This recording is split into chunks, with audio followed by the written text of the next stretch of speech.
আমরা জীবনে সবকিছু কেন জানি না খুব তাড়াতাড়ি চাই। এই কয়দিনের মধ্যেই যাতে জিনিসটা হয়ে যায়, এই মাসের মধ্যেই যাতে জিনিসটা হয়ে যায় বা পেয়ে যাই।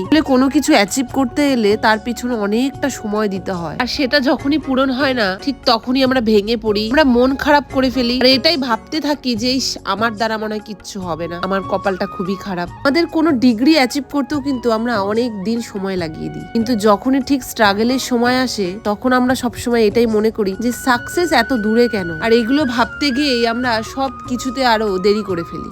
তুমি আবার শুরু করতে পারো, কাল তুমি যাই করে থাকো না কেন, গত সপ্তাহে, গত মাসে, গত বছর, এটা কিন্তু তোমার গল্পের বইয়ের শেষ পাতা নয়। তাই তোমার সাথে খারাপ হয়ে থাকুক, অতীতে তুমি যাই পেয়ে থাকো না কেন, ওটাকে তুমি পরিচয় বানিয়ে নিও না। জীবনে সিদ্ধান্ত নেওয়ার জন্য এখনো কিন্তু দেরি হয়নি। নতুন কিছু শেখার, নতুন কিছু জানার এখনো অনেকটা সময় আছে। তাই আমার দ্বারা কিছু হবে না, আমি কিছু করতে পারবো